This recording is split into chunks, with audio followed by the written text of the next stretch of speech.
Generation x, જેને ઘણીવાર જેન x કહેવામાં આવે છે, તે સામાન્ય રીતે 1965 અને 1980ની વચ્ચે જન્મેલા લોકોની પેઢી છે. આ જનરેશનના લોકો સમયની સાથે ચાલતા શીખ્યા હતા. દુનિયા જેટલી ઝડપથી આગળ વધતી હતી, તેઓ પણ એટલી જ ઝડપથી તેને શીખી રહ્યા હતા. આ પેઢીએ એનાલોગ અને ડિજિટલ વિશ્વ બંનેનો અનુભવ કર્યો છે. તેમણે પર્સનલ કોમ્પ્યુટરનો ઉદય, ઇન્ટરનેટનો ફેલાવો અને સાંસ્કૃતિક ક્રાંતિ જોઈ છે. આ અનુભવે તેમને બદલાતા સંજોગોમાં અનુકૂલન સાધવાનું શીખવ્યું.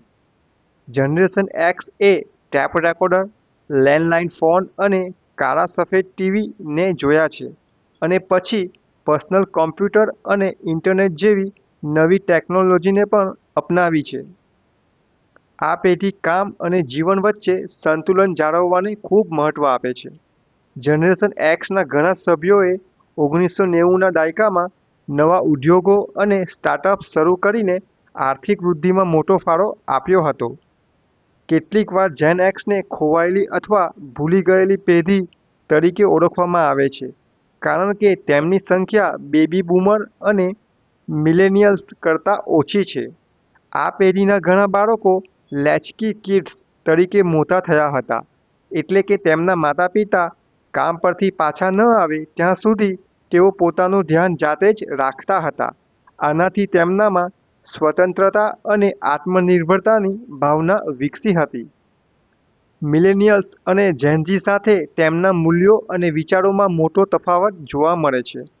જેન એક્સ લોકો કામ અને અંગત જીવન વચ્ચે સંતુલનને મહત્વ આપે છે. તેઓ માત્ર પ્રમોશન કે વધુ પગાર માટે જ કામ કરતા નથી, પરંતુ જીવનનો આનંદ પણ માણવા ઈચ્છે છે. આ પેઢી ટેકનોલોજી પર નિર્ભર નથી, પરંતુ તેનાથી પરિચિત છે. જેન એક્સ લોકોમાં સ્વતંત્ર રીતે કામ કરવાની અને ઉદ્યોગ સાહસિક બનવાની પ્રબળ ભાવના હોય છે. તેઓ વાસ્તવિકતા અને વ્યવહારુ અભિગમ ધરાવે છે.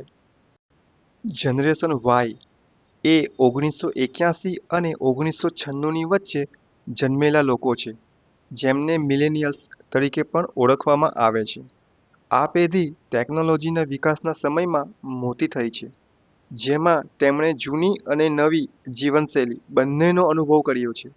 આ પેઢીએ ઇન્ટરનેટ, મોબાઈલ ફોન અને સોશિયલ મીડિયાના ઉદયને જોયો અને તેને અપનાવ્યો પણ છે. અગાઉની પેઢીઓની સરખામણીમાં જનરેશન વાય કામ અને અંગત જીવન વચ્ચે સંતુલનને વધુ મહત્વ આપે છે. તેઓ ફક્ત સારા પગાર માટે જ કામ કરતા નથી, પરંતુ પોતાના કામમાં સંતોષ અને હેતુ પણ શોધે છે. આ જનરેશનના લોકો ફક્ત પૈસા કમાવા પર જ નહીં, પરંતુ પોતાના માટે સમય ફાળવવામાં પણ માને છે. તેઓ સામાજિક અને સેવાભાવી કાર્યોમાં પણ ભાગ લે છે. જનરેશન વાય અગાઉની પેઢીઓ કરતાં વધુ શિક્ષિત છે. ખાસ કરીને મહિલાઓમાં શિક્ષણનું સ્તર ઘણું ઊંચું છે. આ પેઢીનો સ્વભાવ આશાવાદી હોય છે. આ પેઢીના લોકો નોકરીઓ બદલવા માટે વધુ સમય લે છે, નવી ભૂમિકાઓમાં અચકાય છે. આ જનરેશનના લોકો દ્વારા સૌથી વધુ બદલાવ જોવામાં આવ્યો છે. આ એક એવી જનરેશન છે જેમાં સૌથી વધુ બદલાવ થયા છે, અને એ બદલાવને જોવાની સાથે તેને શીખવાની પણ એટલી જ ફરજ પડી છે. આ જનરેશનના લોકોએ ટેકનોલોજી સાથે તેઓએ પોતાને પણ અપડેટ કર્યા છે. આ પેઢીના લોકો કાર્યસ્થળ ઉપર, એટલે કે જ્યાં કામ કરે છે ત્યાં ટીમવર્ક અને સહયોગને મહત્વ આપે છે. આ પેઢી પોતાના વ્યવસાયિક વિકાસ માટે પ્રયત્નશીલ હોય છે. આ પેઢી એટલે કે મિલેનિયલ્સને પ્રવાસ કરવો ખૂબ ગમે છે. જનરેશન વાય પરંપરાગત મૂલ્યો અને આધુનિક વિચારો વચ્ચે સંતુલન સાધવાનો પ્રયાસ કરે છે. તેઓ ધાર્મિક તહેવારો અને કૌટુંબિક સંબંધોને મહત્વ આપે છે, પરંતુ સાથે સાથે નવા વિચારો અને જીવનશૈલીને પણ અપનાવે છે. તેઓ દુનિયામાં થઈ રહેલા બદલાવથી પરિચિત હોવા છતાં ગુજરાતી સંસ્કૃતિ, તહેવારો અને કૌટુંબિક મૂલ્યોને જાળવી રાખે છે. આ પેઢીના લોકો પૈસા બચાવવામાં માને છે અને ખોટા ખર્ચને અટકાવે છે. ફેસ ટુ ફેસ કોમ્યુનિકેશન અને ડિજિટલ કોમ્યુનિકેશન બંનેને પસંદ કરે છે. આ પેઢીના લોકો વડીલોની વાત માને છે અને તેમને અનુસરે પણ છે. આશરે 1997થી 2012ની વચ્ચે જન્મેલા બાળકોને જનરેશન ઝી તરીકે ઓળખવામાં આવે છે. તેને ટૂંકમાં જેન ઝી પણ કહેવાય છે. આ જનરેશનના લોકોને જન્મતાની સાથે જ ઇન્ટરનેટ મળી ગયું હતું. ઇન્ટરનેટની સાથે તેઓને સોશિયલ મીડિયા પણ મળી ગયું હતું. ડિજિટલ યુગમાં જન્મેલી આ પેઢી ઇન્ટરનેટ અને સ્માર્ટફોન વગર તેમના જીવનની કલ્પના પણ નથી કરી શકતી. આ એ જનરેશન છે જેમના માટે તેમની હેલ્થ કરતાં સ્માર્ટફોન વધારે મહત્ત્વનો છે. જો કે હવે ધીમે ધીમે તેઓ હેલ્થને પણ મહત્ત્વ આપી રહ્યા છે. તેઓ સોશિયલ મીડિયા પર ખૂબ સક્રિય હોય છે અને પોતાના જીવનના અપડેટ્સ સોશિયલ મીડિયા પર શેર કરવાનું પસંદ કરે છે. કેટલાક રિપોર્ટ અનુસાર જનરેશન ઝી રોજના 5થી 7 કલાક સ્માર્ટફોન ઉપર સમય પસાર કરે છે. આ પેઢી કામને સરળ બનાવવા માટે શોર્ટકટ શોધવાનો એટલે કે મહેનત કરતાં સ્માર્ટ વર્ક પર વધુ ધ્યાન કેન્દ્રિત કરે છે.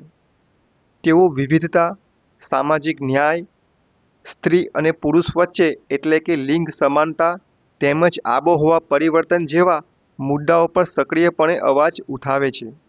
તેઓ સામાજિક અને રાજકીય મુદ્દાઓ પ્રત્યે સભાન હોય છે અને સોશિયલ મીડિયાનો ઉપયોગ કરીને પોતાનો અવાજ ઉઠાવે છે. આ જનરેશન ઘણીવાર પરંપરાગત નોકરીઓ કરતાં સ્ટાર્ટઅપ, ફ્રીલાન્સિંગ અને ક્રિએટિવ કેરિયર તરફ વધુ ઝુકાવ ધરાવે છે. આ પેઢી વધુ પડતા તણાવ વગરનું કામ પસંદ કરે છે અને પગારના આધારે ફિલ્ડ બદલવા માટે પણ તૈયાર રહે છે. આ જનરેશન ઓનલાઈન શોપિંગ કરવામાં માને છે. આ જનરેશનને સારી રીતે ખબર છે કે સોશિયલ મીડિયા દ્વારા હવે પૈસા પણ કમાઈ શકાય છે. આ પેઢીના લોકો સચેત અને સજાગ સ્વભાવના હોય છે. એક સર્વે અનુસાર વધુ પડતો સોશિયલ મીડિયાનો ઉપયોગ તેમજ વધારે પડતી ઇન્ફોર્મેશન મગજમાં ફીડ કરવાના લીધે ઘણા જેન ઝી યુવાનો ડિપ્રેશનનો શિકાર બની રહ્યા છે. અગાઉની પેઢીઓ કરતાં આ જેન ઝી પેઢીમાં સહનશીલતાનું લેવલ ઘટ્યું છે.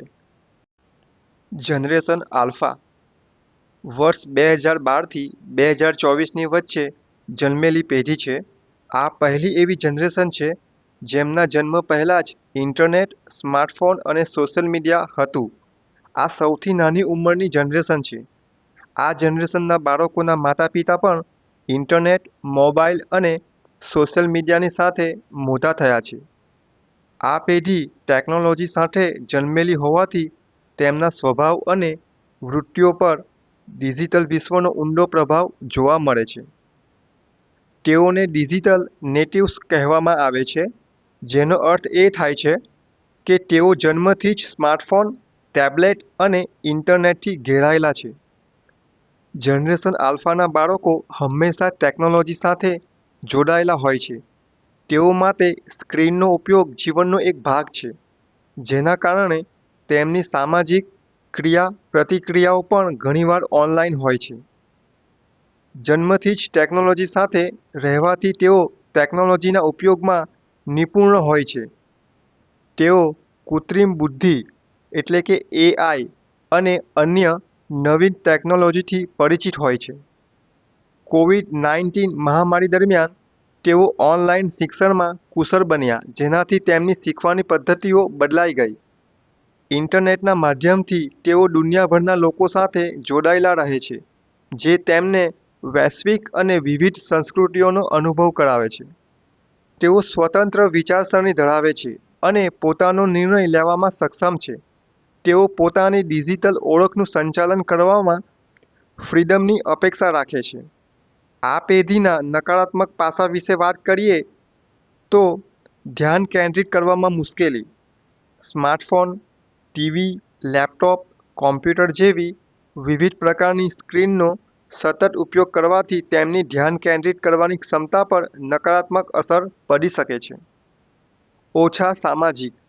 વધુ સમય સોશિયલ મીડિયા ઉપર ઓનલાઈન વિતાવવાથી પરંપરાગત સામાજિક ક્રિયા-પ્રતિક્રિયાઓ માટે ઓછો સમય મળે છે, જેને લીધે સગા-સંબંધીઓ તેમજ સોસાયટીમાં રહેતા લોકો સાથે સંબંધ ટકાવવામાં મુશ્કેલી ઊભી થઈ શકે છે. કલ્પના શક્તિનો ઓછો વિકાસ.